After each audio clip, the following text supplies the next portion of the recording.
ठीक है। अब मैं चाह रहा हूँ कि जितने भी H1 टैग मैं यहाँ पे यूज करूँ, जितने भी H1 टैग मैं यूज करूँ अपने कोडिंग में, ठीक है, चाहे वो 1000 है 2000 है कुछ भी है, सबके ऊपर क्या अप्लाई हो जाए, सबकी बैकग्राउंड जो वो ब्लैक हो जाए और टेक्स्ट का कलर क्या हो जाए, व्हाइट हो जाए। ये करना मुझे अप्लाई, ठीक है। किसी एक पे नहीं करना है, मुझे पूरे ही H1 पे करना है, सभी H1 पे, ठीक है। तो देखो वो हम कैसे करेंगे, वो हम करेंगे, हम इनलाइन से नहीं करेंगे, इनलाइन CSS से ऐसा काम नहीं करेंगे। क्यों?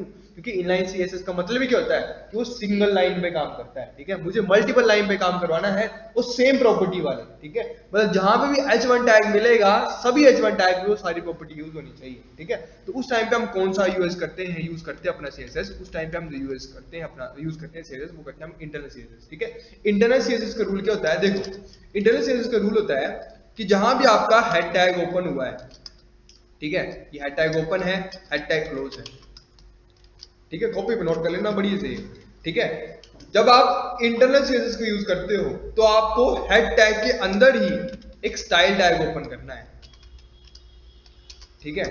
Style tag open, style tag close,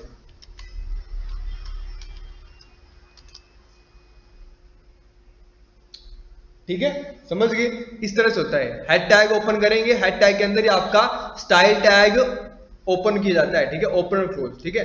जितनी भी CSS की प्रॉपर्टीज होंगी वो यहाँ पे सारी लिखी जाएंगी आपकी, ठीक है, समझ गए। अब देखो लिखते कैसे हैं। सबसे पहले तो आता है यहाँ पे आपका जो आपका टारगेट होता है, ठीक है, मतलब आपने किस टैग को टारगेट करना है, ठीक है। तो यहाँ पे मैं लिख दूंगा टारगेट, ठीक है, टारगेट टैग, ठीक है, उसका नाम आ जाता है, उसका यहाँ बोल दिया जाएगी उसकी, ठीक है, कि जितने भी काम होगा वो इतना इतना होना चाहिए, ठीक है। मतलब जैसे मान के चलो कि मेरे को H1 में करना है, ठीक है, तो मेरा टारगेट टैग कौन सा होगा, H1 होगा, ठीक है। तो मैं यहाँ लिख दूंगा H1, ठीक है, यहाँ मैं क्या लिख दूंगा, H1 लिख दूंगा। और H1 के ऊपर मैंने क्या क्या अप्लाई करना है, जो उसकी जितनी प्रॉपर्टीज होंगी उसका सारी कहाँ आ जाएंगी, वो इसके अंदर आ जाएंगी। उसमें मैंने यूज करना है क्या, बैकग्राउंड कलर इजिकल टू, कौन सा बताया था मैंने, ब्लैक बताया था, ब्लैक कर दिया, सेमीकोलन। दूसरी प्रॉपर्टी लगानी इस पे कौन सी, टेक्स्ट कलर की, तो टेक्स्ट कलर के हम क्या यूज करते हैं, कलर, और कलर कौन सा रखना हमने, व्हाइट, ठीक है। ये दो प्रॉपर्टी लगानी, जितनी प्रॉपर्टी लगाओगे वो सारी आपने इस तरह से करनी है। कैसे, देखो ये होता है आपका इंटरनल CSS का रूल, ये होता है सिंटेक्स, ये होता है। स्टाइल टैग आता है आगे ओपन क्लोज वाला, ठीक है, इसके अंदर आप जो आपका टारगेट टैग है उसका नाम आएगा, और उसके अंदर जो होगी आपकी प्रॉपर्टीज आ जाएंगी सारी, ठीक है। तो चलो जी, हम ऐसे करते हैं काम अचीव अपना। हम क्या करते हैं, हेड टैग में आगे जहां टाइटल टैग क्लोज हो रहा है उसके नीचे मैं एक नया टैग ओपन कर देता हूँ, कौन सा टैग, स्टाइल टैग ओपन कर दिया। अब मेरा टारगेट वो टारगेट जो मेरा टैग है वो कौन सा है, वो है मेरा H1 टैग, ठीक है। मैं चाह रहा हूँ ना कि जितने भी H1 लिखूंगा उतने सारे हो जाए, ठीक है। तो मैंने क्या किया, मैंने H1 टैग यूज कर दिया, साथ में मैंने ब्रैकेट लगा दी, ऑन ऑफ कर दी, H1 लगा दिया, ऑन ऑफ कर दिया। अब इसके अंदर लिख देंगे इसकी प्रॉपर्टीज, क्या लिखी मैंने, बैकग्राउंड कलर ब्लैक, और फिर कलर व्हाइट, COLOR, ठीक है, कलर व्हाइट, ठीक है। ध्यान देने दे रहे, जो बैकग्राउंड कलर की जो प्रॉपर्टी है वो उसका बैकग्राउंड कलर चेंज करेगी, और जो कलर प्रॉपर्टी है वो आपके टेक्स्ट का कलर चेंज करेगा, ठीक है। तो अब इतना जो रूल करके मैं क्या करूंगा, ये होता है इंटरनल CSS, ठीक है। इंटरनल CSS मतलब कि जहां भी तुम्हें इस डॉक्यूमेंट में जहां भी तुम्हें H1 टैग मिले उस टैग पे क्या कर दो, ये प्रॉपर्टी अप्लाई कर दो, ठीक है। जैसे मैंने सेव किया और यहाँ आगे रन करूंगा, देखो ये हो गया मेरा, ठीक है। इसको नहीं परवाह अब कि कोडिंग में 1000 आ रहे हैं, 2000 H1 आ रहे हैं, 100 आ रहे हैं, 200 आ रहे हैं, 20 आ रहे हैं, जितने आ रहे हैं, इसको नहीं परवाह अब, ठीक है। जैसे कोई भी H1 टैग मिलेगा इसको, ये वहां पे वो चीज अप्लाई कर देगा, ठीक है। अब जैसे बीच में H2 भी आ रहा है, ना H2 भी, ठीक है। अब मैं चाह रहा हूँ कि जितने भी H2 टैग हो वो सारे किसी अलग प्रॉपर्टी के आगे, तो क्या करूंगा, यहाँ आगे टारगेट आ गया, उसकी वैल्यू आ गई, और यहाँ लिख दूंगा बैकग्राउंड कलर इजिकल टू, मैंने इसका बैकग्राउंड कलर ले लिया रेड, और जिसका कलर है वो ले लूंगा भाई, ठीक है जी। मल्टीपल प्रॉपर्टीज, ठीक है, इसमें आप multiple properties, multiple rule use कर सकते हो, ठीक है। बैकग्राउंड हो गया, कलर हो गया, बहुत प्रॉपर्टीज है इसकी, ठीक है, बहुत है। और इसका कलर मैं देता हूँ येलो, ठीक है। सेव करेंगे, रन करेंगे। अब देखो जहां जहां मैंने H2 टैग लगाया होगा वहां वहां ये इस तरह की प्रॉपर्टी को यूज कर लेगा। क्लियर हो गया। ये बेनिफिशियल कहाँ होगा, पता कहाँ होगा बेनिफिशियल है, अगर आपको याद हो तो हमने एक टेबल बनाया था, कलरफुल वाला बनाया था ना, उसमें नीचे TD भी थे बने हुए, थे ना। लेकिन वो जितने भी TD थे वो कैसे थे, सारे सेंटर में थे ना, सेंटर में। तो हमें क्या करना पड़ा था, हमें हर एक TD में जाके, align equal to center, align equal to center, align equal to center लिखना पड़ेगा, ठीक है। तो उस टाइम पे अगर हमें यही CSS वाला कॉन्सेप्ट पता तो हमने क्या करना था, हमने इंटरनल CSS पे चले जाना था, टारगेट कौन ले लेना था, टीडी टैग ले लेना था, ठीक है, टीडी और आगे का लेना था अलाइन सेंटर, ठीक है। तो जितनी भी उसके अंदर वैल्यूज होनी थी सारे सेंटर में आ जानी थी, मतलब मैंने कोड एक बार करना था और मल्टीपल टाइम यूज जाना था, जितनी बार टीडी आता वो उतनी बार सेंटर सेंटर सेंटर में आने थे। क्लियर हो गया, ये हेल्प करता है हमारा इंटरनल सीएसएस। क्लियर हुआ, समझ गए। अब देखो इंटरनल सीएसएस जो और एक्सटर्नल सीएसएस जो बोथ आर सेम, दोनों सेम ही है, ठीक है, पर मैं डेफिनेशन लिखाता हूँ क्या डेफिनेशन है। अच्छा ना, एक बात हमेशा याद रखना, एक बात आप लोगों को हमेशा याद रखना कि जब प्रायोरिटी की बात आती है ना, प्रायोरिटी की, ठीक है, प्रेफरेंस की, क्या अगर आपका सेम डॉक्यूमेंट है और सेम डॉक्यूमेंट में कहीं इंटरनल यूज की गई है कहीं एक्सटर्नल यूज की गई है, और सेम डॉक्यूमेंट में ही आपकी इनलाइन सीएसएस भी यूज की गई है, ठीक है, तो याद रखना, यहां पे नोट करके लिख लो, note inline CSS always preferred first in designing, ठीक है जी। याद रखने वाली चीज कि जहां भी आपको इनलाइन सीएसएस मिलेगी तो इनलाइन सीएसएस की जो प्रेफरेंस होती है वो सबसे फर्स्ट नंबर पे होती है। अगर आपने कहीं इंटरनल यूज की है सीएसएस, कहीं पे एक्सटर्नल भी यूज की है और साथ में आपने इनलाइन भी यूज की गई है, तो प्रेफरेंस वहां पे इनलाइन को मिलती है, ठीक है। जैसे मान लो कि यहाँ पे देखो ये रहा मेरा H1 टैग, H1 टैग है ना मेरा कौन सी नंबर का, यही तीसरे नंबर वाला ही था वो मेरा, ठीक है। जैसे मैं इसको यहाँ पे ना पेस्ट कर देता हूँ, जो मैंने कट किया था यहाँ से, ये किया था पेस्ट मैंने, ये भी H1 ही नहीं है, H1 नहीं है ना, लेकिन इस H1 के अंदर क्या आया हुआ है, इंटरनल सीएसएस आई हुई है ना, ठीक है, इनलाइन सीएसएस आई हुई है, इसके अंदर आई हुई है ना, ठीक है। तो जहां भी इनलाइन सीएसएस मिलेगी तो बाय डिफॉल्ट तो इसको इंटरनल का कहा मारना था, यहाँ वाला, ठीक है, लेकिन बीच में जैसे इनलाइन आ गई तो फिर उसको छोड़ देगा, इसको पकड़ लेगा, ठीक है। ये देखो, सेव किया, रन किया, ये देखो सारे H1 ब्लैक व्हाइट है, लेकिन ये वाला जो थर्ड नंबर का H1 है वो आपका रेड व्हाइट हो गया है, समझ गए। ये होती है इनलाइन सीएसएस की पावर, ठीक है, मतलब प्रायोरिटी बेस्ड होता है कि जहां भी तुम्हें इनलाइन सीएसएस आएगी वहां पे प्रायोरिटी पहले उसको दी जाएगी, ना कि इंटरनल और एक्सटर्नल को। क्लियर हुआ, समझ गए। आपकी इंटरनल सीएसएस, ठीक है। अब लास्ट में हेडिंग लिखो, आप कौन सा हेडिंग लिखो, लास्ट में जो हेडिंग लिखना आपने लिखना है एक्सटर्नल सीएसएस, लिखो एक्सटर्नल सीएसएस के अंदर।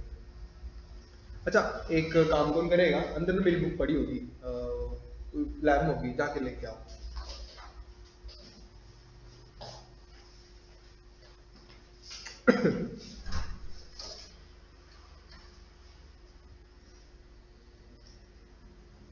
ठीक है जी, इसमें लिखेंगे आप लोग,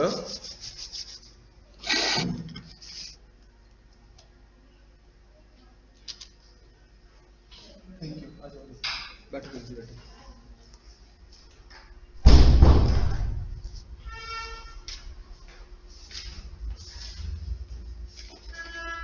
ठीक है, लिखो इसके अंदर है,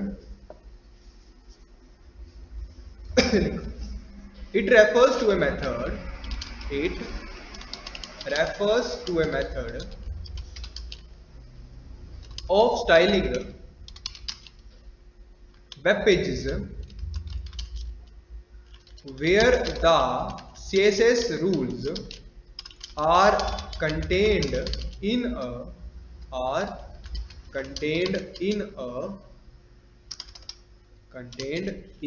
a separate file from the HTML document,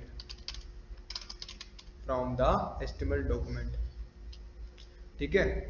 this external file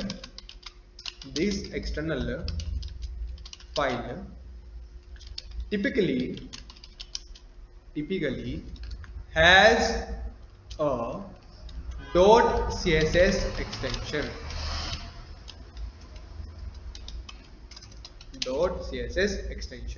ठीक है जी।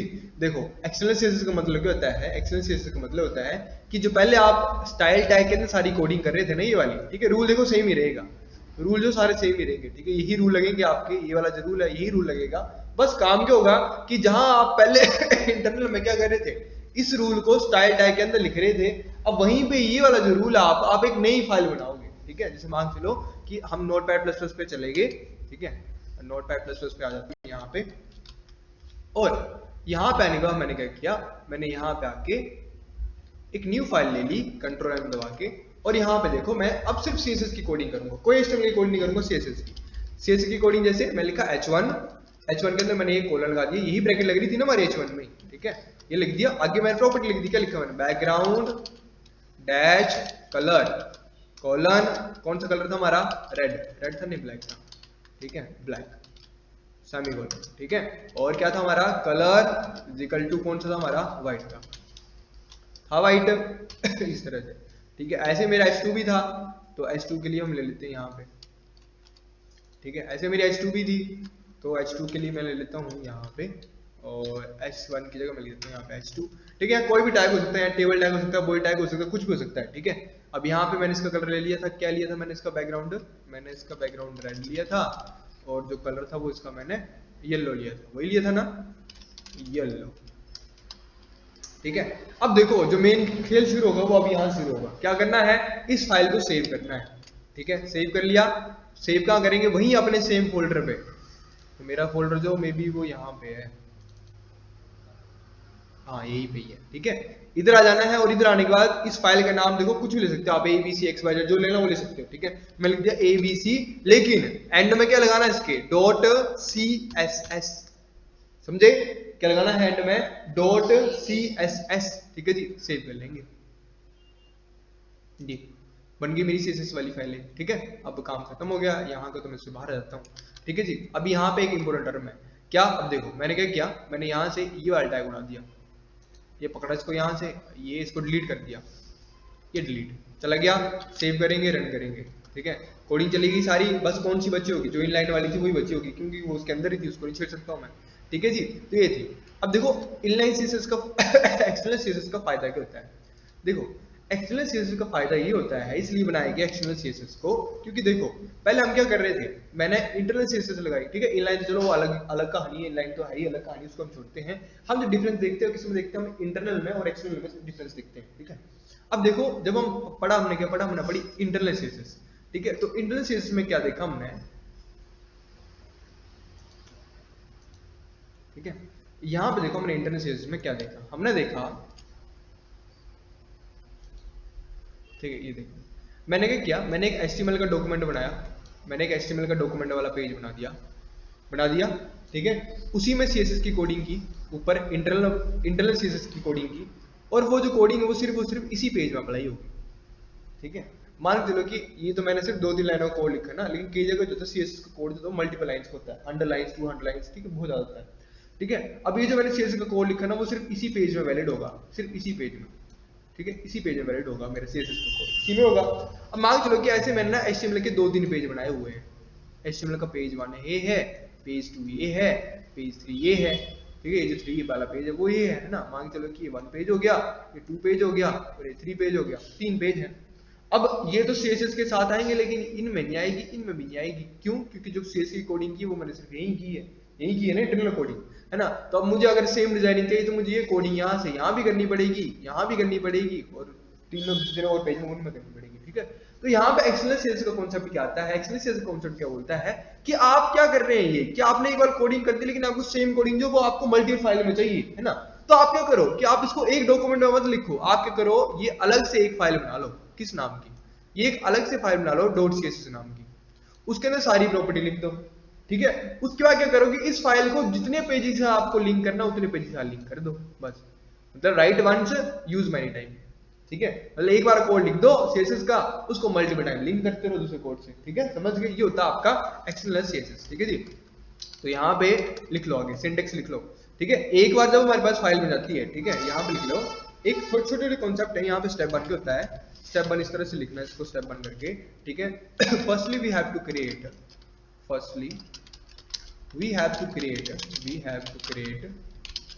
a CSS file, a separate लिखना, a separate CSS file having .css extension and write all the desired code in it, ठीक है, ठीक है। Step 2, then when we have to link when we have to link .css file with my HTML document, then we have to link, then we have to use link tag, ठीक है, लिखना ध्यान से लिखना है, link tag within the head tag, ठीक है, within the head tag, ठीक है। सिंटेक्स कैसे होता है इसका, सिंटेक्स होगा इसका इस तरह से, ठीक है। यहाँ आपका हेड टैग होगा ओपन, ये नीचे आपका हेड टैग क्लोज हो जा, ठीक है, मतलब हम यही करते हैं, जो भी इंटरनल सीएसएस होती है, एक्सटर्नल होती है, हम यही करते हैं, ठीक है। बोल रहा है, क्या बोल रहा है कि जब भी आपको एक्सटर्नल सीएसएस को लिंक करना तो क्या करके किसकी हेल्प से करेंगे, आप करेंगे लिंक टैग की हेल्प से, ठीक है। तो मैंने यहाँ पे लिंक टैग लगा दिया, ठीक है। अब लिंक टैग के साथ हमारे पास ना मल्टीपल तरह की एट्रीब्यूट्स आते हैं, ठीक है। एक होता है href, ठीक है जी, हाँ href होता है, href, ठीक है, इक्वल टू, ठीक है, डबल कोट्स, ये आता है आपका फाइल का नाम, फाइल जो आपकी सीएसएस वाली फाइल होगी वो आएगी यहाँ पे फाइल डॉट सीएसएस, ठीक है। यहाँ पे आता है इसका आपके मे भी आगे टाइप आता है इसका, ठीक है, एक बार यूज कर लेते हैं यहाँ, ठीक है। अब यहाँ आ जाएंगे हम और यहाँ पे लिखेंगे लिंक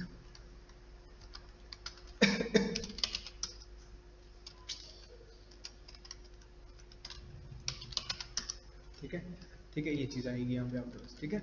दूसरा जाता है आपके पास, ये जो एक चीज आती है आपके पास href तो लिख लिया हमने, साथ में इसका रिलेशन पूछता है आपकी फाइल का, ठीक है, कि ये जो आप लिंक कर रहे हैं फाइल का, इसका रिलेशन क्या है आपकी डॉक्यूमेंट के साथ, ठीक है। तो ये क्या है हमारी, ये होगी हमारी स्टाइल शीट, तो मैं इसको यहाँ लिख दूंगा स्टाइल शीट, ठीक है, इस तरह से, बस ये काम हमें लिखना होता है वहां पे, क्लियर हो गया। हेड टैग के अंदर जाके हमें ये चीज लिखनी होती है और फिर जो हमारा जो काम होगा, मतलब जो फाइल होगी वो वहां पे जाके लिंक हो जाएगी, क्लियर हो गया। ये देखो यहाँ पे इस तरीके से, क्लियर हो गया। तो देखो यहाँ पे देखो मैंने इतना सा काम किया, फाइल को सेव करूंगा और जब मैंने इसकी आउटपुट चेक की तो यहाँ पे भी अभी तक भी आउटपुट नहीं आ रही है, ठीक है। आउटपुट क्यों नहीं आ रही, क्योंकि मैंने फाइल को तो यहाँ पे इसकी लोकेशन नहीं दी है फाइल की, ठीक है। तो देखो मैंने ये वाली फाइल बनाई थी abc.css वाली बनाई, ये वाली फाइल है, ठीक है। तो मैं इसकी रेफरेंस दे दूंगा, अब इसमें देखो कैसे देनी रेफरेंस, मैं आ जाऊंगा href में और यहाँ लिख दूंगा मैं abc.css, लिख दिया, सेव करेंगे, रन करेंगे। जैसे मैंने सेव करके रन किया तो ये चीज जो यहाँ पे अप्लाई होगी ना, ठीक है। अब ऐसे मांग चलो कि मैंने ना, हमने कोई और काम किया, किसी और फाइल में कुछ भी काम किया हमने, मांग चलो, ठीक है, जैसे हेडिंग वाला किसी भी फाइल में काम किया होगा मे बी हमने, ठीक है, किसी फाइल में हमने वो वाला काम कब किया था, पैराग्राफ टैग हमने कब किए थे, हाँ ये है, ठीक है। देखो इसमें h1 टैग है ना हमारा, देखो h1 टैग भी h2 टैग भी है ना इस फाइल में। कौन सी फाइल है ये, 6 नंबर वाली फाइल है, ठीक है। तो देखो मैं यहाँ पे आके ना अपनी फाइल को लिंक कर दूंगा, ठीक है। यहाँ पे आए, यहाँ कौन सा टैग लगेगा हमारा, लिंक टैग लगेगा और यहाँ पे लिखूंगा मैं abc.css, सेव कर देंगे। और जब मैं इस फाइल को रन करूंगा देखना अब, तो इस फाइल पे भी जहां h1 और h2 यूज किया गया होगा वहां पे उसकी कोडिंग जो होगी कुछ इस तरीके की आ जाएगी, समझ गए, समझे ना। ये तो नहीं किया था मैंने, है ना, ये इस वाली फाइल में तो नहीं किया था, ये काम तो सारा CSS का ही है, ठीक है। तो CSS की कोडिंग में क्या है कि जहां आपको h1 और h2 मिले वहां पे कुछ अप्लाई कर दो, ठीक है। तो मैंने कोड एक बार लिखा लेकिन उसको मल्टीपल टाइम में हर फाइल में यूज कर रहा हूँ, ठीक है। चाहे आप 100 फाइल में यूज करो, 200 फाइल में यूज करो, वो डजंट मैटर, ठीक है। बस आपकी जो फाइल्स होती हैं वो जो आपकी CSS फाइल होती है वो सारी सेम लोकेशन पे पड़ी होनी चाहिए, ठीक है, तब जाके ये जो है वर्क करता है। क्लियर हो गया आपका काम, समझ गए, ठीक है। यहाँ पे देखो बीच बीच में मैं क्वेश्चन पूछता रहूंगा आप लोगों से, ठीक है। तो याद रखना वाली चीज कि देखो हमने 3 तरह के टाइप पढ़े CSS के, कौन कौन से, एक पढ़ा हमने इनलाइन, एक पढ़ा हमने इंटरनल, एक पढ़ा हमने एक्सटर्नल, पढ़ लिए, तीनों पढ़ लिए हमने। अब देखो यहाँ पे बात क्या याद करनी है आप लोगों ने कि कोई आपसे पूछे कि बताओ जी सिंटेक्स, ठीक है, सिंटेक्स बताओ जी किसका, इनलाइन का, ठीक है, कि जब हम इनलाइन CSS यूज करते हैं तो उसका सिंटेक्स कैसे करते हैं हम यूज, ठीक है। तो याद रखना सिंटेक्स कैसे करते हैं हम यूज, कि जिस टैग में आपने इनलाइन यूज करनी है उसके ओपनिंग टैग में जाके आपने स्टाइल एट्रीब्यूट लगाना है, स्टाइल एट्रीब्यूट लगाना है, एट्रीब्यूट याद रखना है, ठीक है। इनलाइन CSS को कैसे यूज करते हो, ओपनिंग टैग में जाके, मतलब जिस टैग में लगाना आपने उसमें जाके आप स्टाइल एट्रीब्यूट का यूज करोगे, नेक्स्ट कोई पूछा आपसे कि भाई आपने इंटरनल कैसे यूज करनी है सीएसएस है, इंटरनल सीएसएस कैसे यूज करोगे, ठीक है। तो क्या बोलेंगे हम बोलेंगे जी हम किस टैग का यूज करेंगे, हम स्टाइल टैग का यूज करेंगे, ठीक है। स्टाइल टैग ओपन और स्टाइल टैग क्लोज, इस टैग का यूज करेंगे हम, ठीक है। और इसके अंदर जितनी प्रॉपर्टी होती है हम सारी प्रॉपर्टीज को इसके अंदर लिखेंगे अपनी सीएसएस की, ठीक है। और ये इस टैग का हम यूज कहां करते हैं, विद इन हेड टैग के अंदर, ठीक है। समझ गए। अगर कोई पूछे जी हम एक्सटर्नल सीएसएस का कैसे यूज करेंगे, एक्सटर्नल सीएसएस का हम कैसे यूज करेंगे जी, ठीक है। तो एक्सटर्नल सीएसएस का यूज कैसे करेंगे, हम एक नई फाइल बनाएंगे .css नाम की, ठीक है। उस फाइल को हम सेव कर लेंगे, सेव करने का उस फाइल के अंदर जितनी भी कोडिंग होगी सीएसएस की वो लिख देंगे, और फिर उस कोडिंग को हम कैसे करेंगे, हम लिंक करेंगे अपने एचटीएमएल डॉक्यूमेंट के साथ, ठीक है। कैसे लिंक करेंगे, हम करेंगे लिंक टैग का यूज करेंगे, जिसके अंदर हम उसका रिलेशन बता देंगे कि रिलेशन उसका कैसा है, स्टाइल शीट का रिलेशन है उसका, ठीक है। और साथ में क्या बताएंगे, हम फाइल की रेफरेंस देंगे कि इस वाली फाइल में जाके कोडिंग उठा लो, ठीक है। कैसे बताएंगे, यहाँ पे आगे एक एट्रीब्यूट लाएंगे href वाला, ठीक है। उसके अंदर हम क्या दे देंगे, फाइल का नाम दे देंगे, ठीक है। और यहाँ से टैग को क्लोज कर देंगे, ठीक है। और ये टैग भी कहाँ आएगा हमारा, ये भी आएगा विद इन हेड टैग, समझ गए। देखो यहाँ से ना दो क्वेश्चन आते हैं आपके, मतलब घुमाने वाले जो होते हैं ये हर बार आते ही हैं लगभग, और ये बड़ा बेसिक सा क्वेश्चन है। क्वेश्चन पूछ जाता है कि व्हाट इज द, ठीक है, क्वेश्चन पूछता है कि which tag is used to link file with an HTML document, ठीक है। क्वेश्चन ध्यान सुनना, क्या बोल रहा है, बोल रहा है कि which tag is used to link a file in HTML document, ठीक है। यहाँ ध्यान देना दे, ठीक है। यहाँ पे क्वेश्चन पूछ रहा हूँ मैं, लिखा है यहाँ पे विच फाइल या फिर which tag, sorry which tag आता है यहाँ पे, which tag is used to link another file to the HTML document,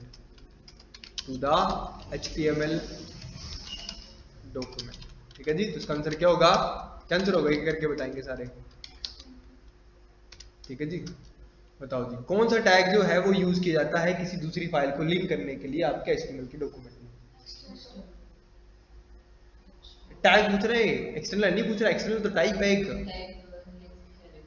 तो टाइप्स है ना, ये तो टाइप है, इंटरनल टाइप है, ये एक्सटर्नल टाइप है, external internal type, external type है, ये टाइप्स हैं। टैग पूछ रहा है ये कि विच टैग, ठीक है। तो टैग्स तो ये होते हैं हमारे, ये टैग हो गया, ये टैग हो गया, ठीक है। इस तरह से कौन सा टैग यूज किया जाता है, हम कौन सा टैग यूज करते हैं, हम कौन सा टैग, लिंक टैग यूज करते हैं, ठीक है। जैसे आप लोग लिंक टैग पे टिक लगाओगे तो आपका आंसर हो जाएगा गलत, ठीक है। क्योंकि जब भी आपको HTML की एक फाइल से दूसरी फाइल को लिंक करना होता है तो हम कौन सा टैग यूज करते हैं, पता नहीं क्या ये कौन सा टैग है, ये है एंकर टैग, घूम गए ना अभी, ठीक है। यहाँ पे जो लिखा था कि which tag is used to link another file to the HTML document, तो ये थोड़ी इसने यहाँ कहीं CSS का यूज थोड़ी नहीं किया कि CSS की फाइल को कौन सा टैग लिंक करता है, ठीक है। अगर यहाँ पूछते हैं कि which tag is used to link external CSS file, ठीक है, तब हमने किसी पे टिक लगाना था, लिंक टैग पे लगाना था, समझ गए। यहाँ कंफ्यूज नहीं होना, ठीक है। लिंक का मतलब ये नहीं कि हाँ कोई फाइल उठाएगा लगा देगा, लिंक का काम सिर्फ यही होता है, या तो ये CSS की फाइल लगाता है या जावास्क्रिप्ट की फाइल लगाता है। याद रखना, एक स्टाइल शीट लगाएगा ये, और दूसरा इसका जो रिलेशन होता है वो होता है इसका जावास्क्रिप्ट वाला, ठीक है। दो रिलेशन के साथ काम करता है ये, सिर्फ स्टाइल शीट के साथ और जावास्क्रिप्ट के साथ, और किसी भी तरह की फाइल को लिंक नहीं करता है, सिर्फ दो ही फाइल को लिंक करता है, एक CSS की फाइल को, एक जावास्क्रिप्ट की फाइल को, ठीक है। इसलिए क्वेश्चन जो तो हर बार पूछ जाता है, क्योंकि हर बार इसमें दिमाग घूमता है, ठीक है।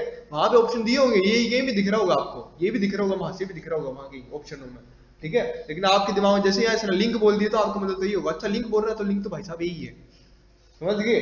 तो ये चीज नहीं करनी, क्लियर हो गया।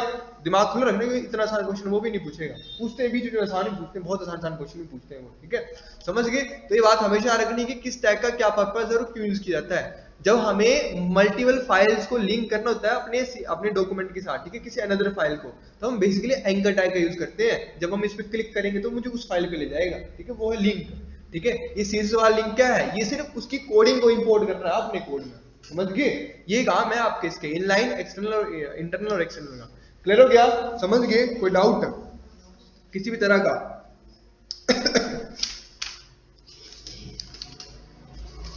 ठीक है। तो मैं आपको PDF भेज दूंगा। अच्छा, अभी ना आपसे पूछा जाए, यहां से क्वेश्चन पूछ सकता है आपसे कि जो CSS का लेटेस्ट वर्जन है वो कौन सा है, ठीक है। हमने HTML का लेटेस्ट वर्जन तो देख लिया, ठीक है, लेटेस्ट वर्जन तो हमने देख लिया HTML का, ठीक है। HTML का कौन सा लेटेस्ट वर्जन है, कौन सा HTML का, HTML का लेटेस्ट वर्जन का नाम बताओ। HTML 5.0, ठीक है।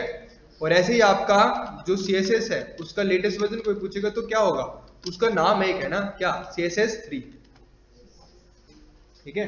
उसका थर्ड जो लेटेस्ट है वो उसका थर्ड लेटेस्ट है, ठीक है जी, समझ गए, क्लियर हो गया। तो हमने पढ़े types of CSS, inline CSS पढ़ा, इंटरनल CSS पढ़ा, एक्सटर्नल CSS पढ़ा, क्लियर हो गया। कोई डाउट तो नहीं किसी को इसमें, नहीं है ना, ठीक है। अब लास्ट टॉपिक पर लेते हैं हल्का सा, जो one of the most important topic है आपके HTML का, one of the most important topic है, ठीक है। मैं दोबारा बोल रहा हूँ, one of the most important topic रहने वाला आपका, जो मैंने स्किप करवा दिया था, लेकिन हम इसको पढ़ेंगे, ठीक है।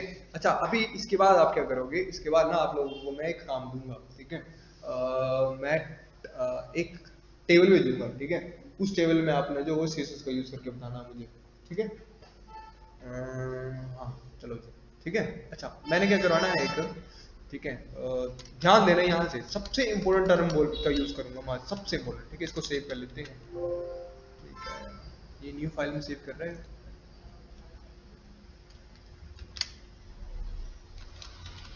CSS,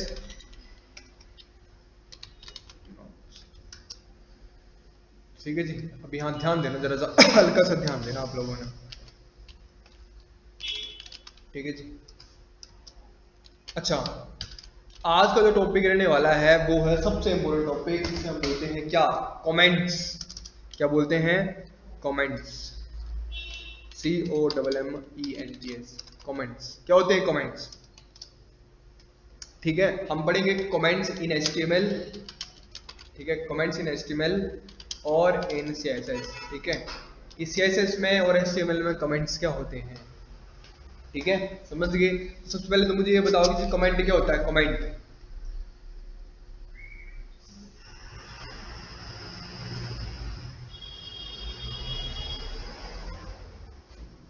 क्या होता है, कमेंट्स,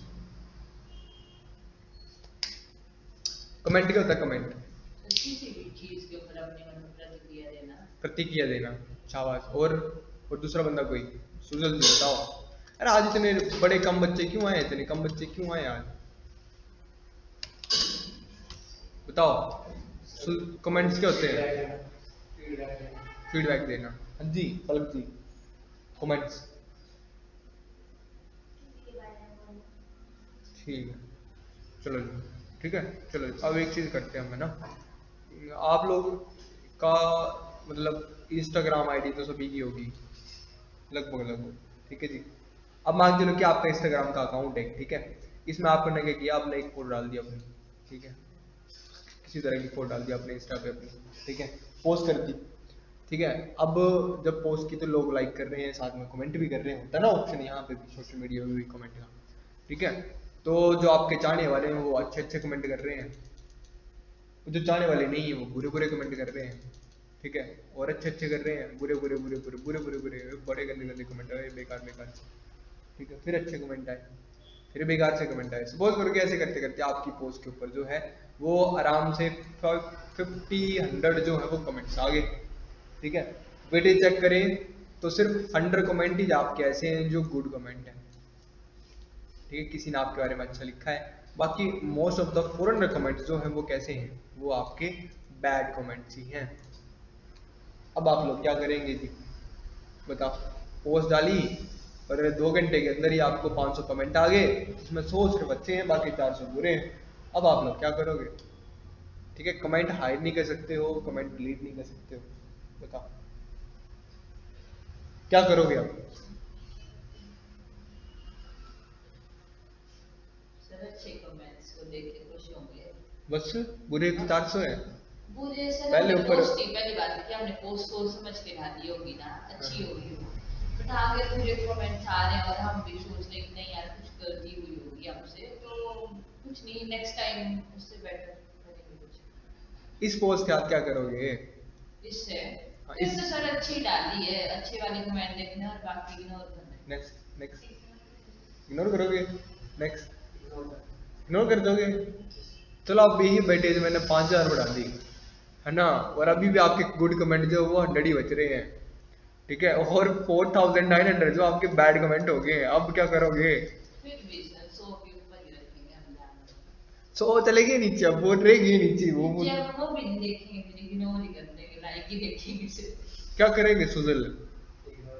फिर से इग्नोर ही करेंगे? अच्छा ठीक है, किसी ने पोस्ट डिलीट करने का नहीं सोचा? नहीं नहीं सर, क्यों? क्यों सर हमने सोच समझ के डाली है पोस्ट, हम क्यों करेंगे? अच्छा ठीक है, ठीक ठीक ठीक है जी। तो देखो यहाँ पे क्या है कि अकाउंट मेरा है, ठीक है, पिक्चर भी मेरी लगी हुई है, ठीक है। अब किसी की क्या वैल्यूज, मतलब किसी के क्या ओपिनियन है मेरे लिए, वो मेरे लिए मैटर नहीं करते हैं, ठीक है जी, नहीं कर रहे हैं मैटर, ठीक है। तो मैंने ये किया, जितने भी इनके कमेंट्स हैं उन सबके कमेंट्स को मैंने क्या किया, इग्नोर कर दिया, ठीक है, कि मुझे नहीं तुम्हारे से लेना देना।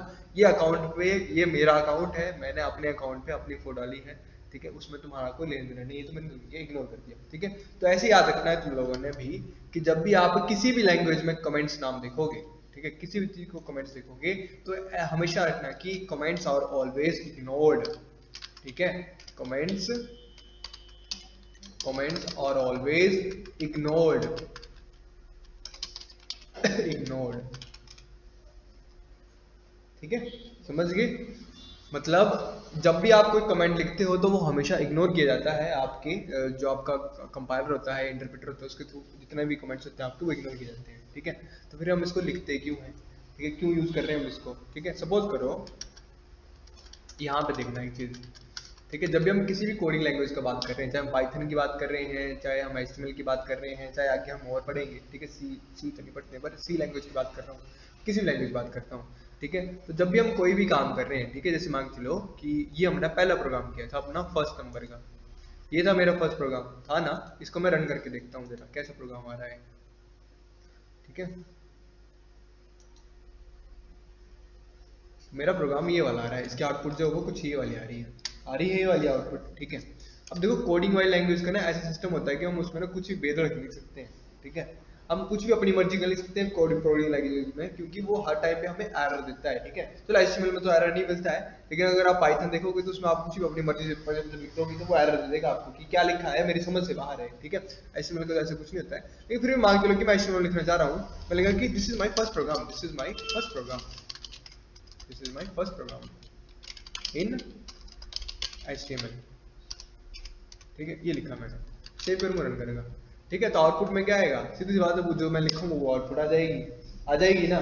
पर मुझे ये नहीं चाहिए, ये सिर्फ मैंने अपने लिए रखी है दिखाने के लिए, बस ये मुझे दिखनी चाहिए, ये मेरी एक मेमोरी बननी चाहिए, ठीक है। मैं चाहूंगा कि ये जो चीज है ना वो मेरा क्या करे, मेरा ये जो HTML की कोडिंग है वो उस चीज को ना एग्जीक्यूट करे, ठीक है। या फिर चलो HTML में तुम्हें इतना पता लगे खास, मैं तुम्हें पाइथन निकाल के देता हूँ, ठीक है। पाइथन में देखना भाई, पाइथन खतरनाक चीज है, ठीक है। पाइथन हो गई तुम्हारी, जावास्क्रिप्ट भी देखोगे, जावास्क्रिप्ट में भी ये तुम्हें बहुत काम आएगा, ठीक है। अब देखो इसका कंपाइलर जो होता है वही होता है कंपाइलर इसका, ठीक है। अब देखो यहाँ पे मैंने कुछ भी लिख दिया, मैंने लिख दिया कुछ भी लिख दिया, मैंने कुछ भी लिख दिया, कुछ भी लिख रहा हूँ, ठीक है। मैं चाहता हूँ उसको रन करूँ, ठीक है। अब देखो जैसे मैंने सेव किया, इसको सेव करने के लिए मुझे बोल रहा है कि कहाँ सेव करना आपने, मैं डेस्कटॉप पे चले जाते हैं और वही जो HTML वाले 2 वाली बैच वाली फाइल है, इसमें मैं इसको abc.py करके सेव कर देता हूँ, ठीक है। सेव होगी फाइल, अब इसको रन करना है फाइल वाली, ये देखो पूरा चिट्ठा दे दिया इसने निकाल के, ठीक है, पूरा चिट्ठा निकाल दिया। इसने क्या लिखा है, ये बोल रहा है कि जो आपने लाइन 1 पे, ठीक है, लाइन 1, ठीक है, जो आपने ये चीज लिखी हुई है, ये जितनी भी चीज लिखी हुई है, ठीक है, ये चीज जो लिखी है बोल रहा है, ठीक है, बोल रहा है इज नॉट डिफाइंड, ये डिफाइंड नहीं है, समझ रहे हो। चलो इतना बड़ा छोड़ो, मैं अगर इतना से लिखूं क्या, इसको पूरा काट दूं और इसमें मैं लिख दूं इतना ही सही, फिर मैं लिखूं यहाँ पे ए, सेव करूंगा, रन करूंगा, ओ सॉरी इसमें मुझे HTML याद भूल गई, ठीक है। इसको यहाँ छुड़ा देंगे और यहाँ से इसको सेव करके दोबारा रन करेंगे, तो फिर से मुझे बोल रहा है, क्या बोल रहा है, ए इज नॉट डिफाइंड, समझ गए। हम प्रोग्रामिंग लैंग्वेज में कुछ भी अपनी मर्जी से भाषा नहीं लिख सकते, कुछ भी लिख सकते अपनी मर्जी से, ठीक है। ऐसे नहीं मन की उठा के जो मर्जी लिख दिया, ठीक है। तो वो क्या करती है, वो हर चीज को इग्नोर करता है वो, ठीक है। जैसे मान चलो कि यहाँ पर मैं लिखता हूँ कि मेरे को अपनी मेमोरी बनानी है, ठीक है, मुझे मेमोरी बनानी, because this is my first program, this is my first program, ठीक है। यहाँ लिखता हूँ, मैं लिखा this is my first program, ठीक है, और फुल स्टॉप लगा दिया और नीचे मैंने इसकी कोडिंग कर दी, कोडिंग के लिए मैं लिख दिया प्रिंट माई नेम इज परवेश करियाल, ठीक है, print my name is my name is परिवेश खरियाल, ठीक है। ये करके सेव करूंगा, रन कर दूंगा, ठीक है। देखो फिर से बोल रहा मुझे, इसने मुझे यहीं पे दिखा दिया, रन ही नहीं कर रहा, इनवैलिड सिंटैक्स बोल रहा मुझे, यहाँ पे बोल रहा है ना दे रहा गड़बड़, ठीक है, जबकि मैंने पूरा प्रोग्राम ठीक लिखा हुआ है, ठीक है। मैं चाह रहा हूँ कि लाइन शो ही ना हो, तो बस मेरे लिए है, ठीक है। तो जब मैं अपने प्रोग्राम में किसी लाइन को कंपाइल नहीं करवाना चाह रहा हूँ, मतलब मैंने चाह रहा है कि वो लाइन जो मेरी एग्जीक्यूट हो वो सिर्फ मेरे तक की रहे, ठीक है। तो उस लाइन को मैं कर दूंगा कमेंट कर दूंगा, जब कमेंट कर दूंगा तो वो लाइन क्या हो जाएगी, वो इग्नोर हो जाएगी, समझ गए, ये चीज है। तो पाइथन में जो कमेंट करते हैं क्या करते हैं कमेंट में, कि जब भी आप किसी भी लाइन के आगे, पाइथन की बात कर रहा हूँ, पढ़ेंगे वैसे, पाइथन में किसी भी लाइन के आगे जब आप जाके हैशटैग लगा दोगे, तो हैशटैग का मतलब क्या होगा कि वो लाइन क्या बन चुकी है, वो एक कमेंट बन चुकी है, ठीक है। मतलब वो अब रन नहीं होगी। ये देखो, ये देखो, बिना किसी एरर के मेरा प्रोग्राम जो मुझे नीचे रन हो गया, ठीक है। जो पिछले आउटपुट आ रही है ये वाली, ठीक है, इसको छोड़ो, ये देखो, ये रन करेंगे, ये देखो आ गया ना, ठीक है। My name is Parvesh Khariyal, proper आ गया। अब प्रॉपर कैसे आया, क्योंकि मैंने इसको एक प्रॉपर सिंटेक्स में लिखा, क्या लिखा,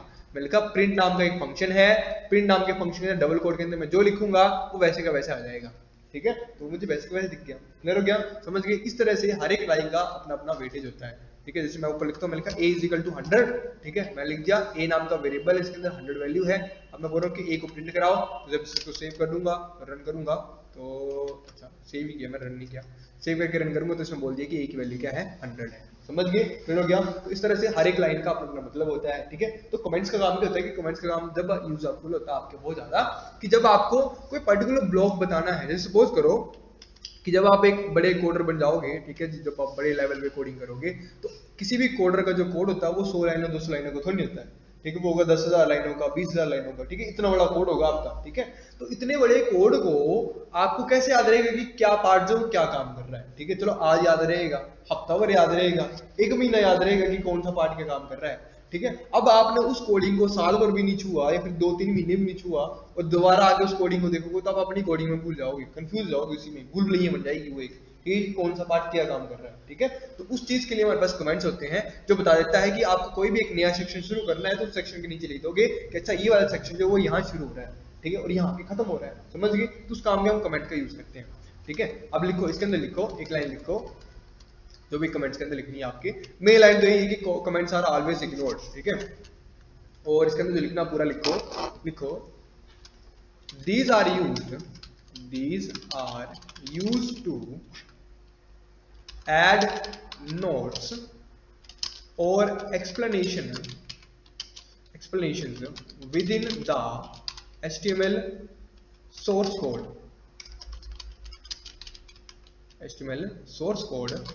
that are not displayed by web browser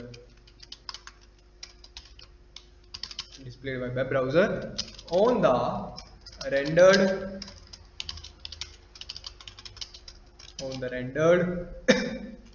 web page,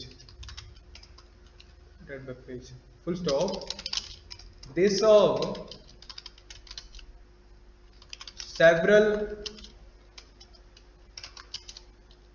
several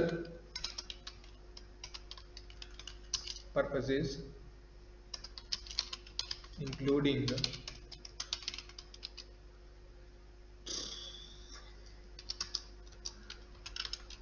documenting code,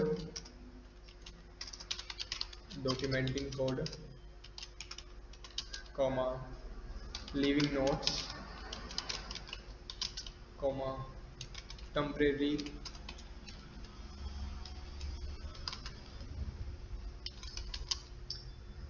disabling code, ठीक है जी, ठीक है।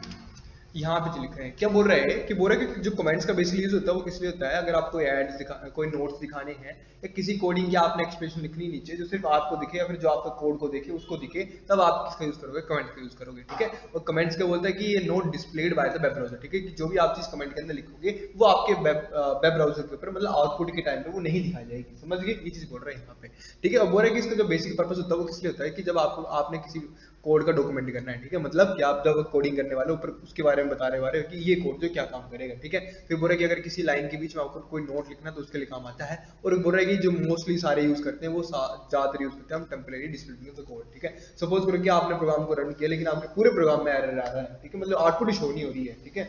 आपने 100 लाइनों कोड लिख दिया लेकिन आपको 100 के 100 लाइनों का कोड जो वो शो ही नहीं हो रहा है, ठीक है। तो मतलब कहीं ना कहीं ग्लिच है, ठीक है। तो आपको क्या करोगे, एक एक सेक्शन को कमेंट करते जाओगे, ठीक है। फिर जिस सेक्शन में आपकी दिक्कत होगी, जब जैसे आप उसको कमेंट करोगे तो बाकी के सेक्शन आने आपको विजिबल हो जाएंगे। उससे आपको क्या पता लग जाएगा कि अच्छा इस वाली चीज में दिक्कत है, समझ गए। फिर आपको उस वहां पे जाके उसको और डीपली एनालाइज करोगे तो आपको आपका दिक्कत मतलब कोडिंग एरर मिल जाएगा, ठीक है। ऐसे मतलब बहुत देर होता है कि जब हम पाइथन की बात करेंगे तो वहां पे तुम्हें बहुत काम आते हैं जो तुम्हारे कमेंट्स होते हैं, ठीक है। क्योंकि वहां पे जैसे तुम्हें मैंने बता दिया, देख लो यहाँ पे तुम्हें आउटपुट मिल जाती है, मैं जो लिखूंगा वो मिल जाएगा HTML में, ठीक है। लेकिन पाइथन और जो कोडिंग लैंग्वेज में ऐसा नहीं होता है।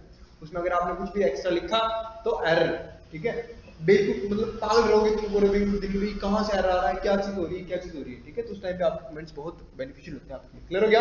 अब मेन बात आती है सिंटेक्स की, ठीक है। तो याद रखना कि जब भी आपको HTML में सिंटेक्स को यूज करना होता है, ठीक है, याद देना, ध्यान देना बिल्कुल, ठीक है। सिंटेक्स जब भी आपको HTML में किसी भी लाइन को क्या करना है, कमेंट करना है, ठीक है। तो कैसे करोगे आप, ध्यान देने इधर, ठीक है। स्टार्टिंग में आप लगाओगे ये, ठीक है। बीच में जो मर्जी लिख दो, जितना लिखना जितना लिख दो, 4 लाइनें 5 लाइनें 10 लाइनें जितना मर्जी लिखना वो लिख दो। लेकिन एंड आपको किससे करना हो, हमेशा इससे ही करना है, ठीक है। अच्छा स्टार्टिंग में चीज भी और लिखनी है, अभी मैं भूल गया, ये आता है साथ में एक्सेलेरेटर के सिंबल भी आता है, ये वाला सिंबल, ठीक है। ये यहां से आप क्या करोगे, अपने कोड कमेंट को स्टार्ट करोगे, बीच में जो चीज लिखोगे वो आपकी सारी कमेंट बन जाएगी, ठीक है। और एंड में आप क्या कर दोगे, ये लगा दोगे तो आपका क्या बन जाएगा, कमेंट बन जाएगा, ठीक है। ऐसे आपका सीएसएस का कमेंट कैसे होता है, सीएसएस का कमेंट होता है आपको कुछ इस तरह का, ठीक है। कि जहां भी स्टार्टिंग में आपने ये लगा दिया, ठीक है, स्लैश स्टार, स्टार्टिंग के लिए और एंडिंग के लिए स्टार स्लैश स्टार स्लैश, ये बस काम खत्म, समझ गए। जितनी भी चीज आप इसके अंदर लिखोगे वो सारी क्या हो जाएगी, कमेंट हो जाएगी। क्लियर हो गया। चलो जी हम पहले HTML से शुरू करते हैं जी, ठीक है। तो HTML से शुरू करने के लिए हम यहीं आ जाते हैं और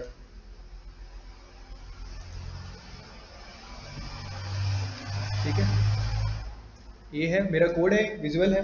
अब देखना मैं क्या करूंगा, मैंने क्या किया, मैं यहाँ आ गया। सपोज करो कि मुझे पहले जो 4 हमारे H1 टैग है मुझे वो नहीं दिखाने हैं, तो मैं करूंगा कि इस H1 के आगे मैंने क्या लगा दिया, ये सॉरी ये स्टार्ट कर दिए। और देखो जैसे मैं सिंबल लगाऊंगा तो ग्रीन हो जाएगा, पूरे ग्रीन हो गए ना ये। अच्छा रुको अभी नहीं, अभी होगा, अभी होंगे ग्रीन, ग्रीन हो गए, बस सारे कमेंट हो गए, ठीक है। अब कहाँ तक रखने हैं मुझे, सिर्फ 4 टैग नहीं चाहिए मुझे, एक ये नहीं चाहिए, ये नहीं चाहिए, ये भी नहीं चाहिए, ये भी नहीं चाहिए, ठीक है। इवन और कुछ रखना चाह रहे तो वो भी रख सकते हो आप, ठीक है। तो मैंने बोला कि मुझे यहाँ तक नहीं चाहिए डाटा, ठीक है। तो मैं क्या किया, यहाँ पे आके इसके आगे मैंने इसको क्लोज कर दिया। क्लोज करने के लिए हम क्या लगाते हैं, स्लैश स्लैश ये, ठीक है। अब देखो जितना भी इसके अंदर आया वो सारा ग्रीन हो चुका है और जिसके बाहर का वो सारा ब्लू हो चुका है, ठीक है। मतलब जो भी मैंने इस टैग और इस टैग के अंदर लिखा वो सारा क्या हो चुका है, कमेंट हो चुका है, उसका काम खत्म हो चुका है, ठीक है। देखो ये आउटपुट दिख रही है ना आपको, अभी भी जैसे मैं सेव कर दूंगा ये देखो ये आउटपुट गायब होगी, ऊपर का H3 टैग गायब हो गया ना। जबकि कोडिंग में तो वो है, ये देखो कोडिंग में वो है कि थर्ड नाम के HTML के ऊपर इनलाइन से लगी हुई है, लेकिन यहाँ वो गायब है, समझ गए। वो क्यों विजिबल नहीं है, क्योंकि वो कमेंट हो चुकी है। और कमेंट का काम ही क्या होता है कि उस कोडिंग को डिस्प्ले मत करो, समझ गए, उसको डिस्प्ले मत करो, ठीक है। अब जैसे मान के लो कि जिस तरह से तुम लोग क्या करते हो, तुम लोग टाइपिंग करते हो, ठीक है। यहाँ पे टाइपिंग करते हो ना sibd10.blogspot.com, sibd10.blogspot.com, ठीक है जी। यहाँ पे तुम लोग टाइपिंग करते ही हो, ठीक है। ये क्या आ गया,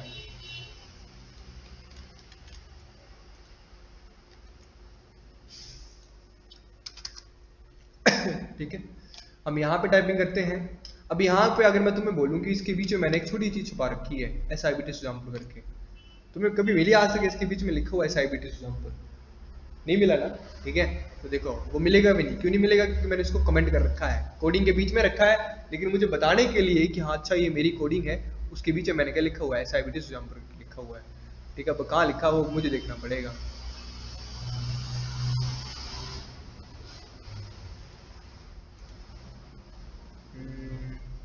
लिखा तो है ये बीच में, और कहाँ गया हमारा मेन पार्ट, कहाँ है, बॉडी वाला ये है।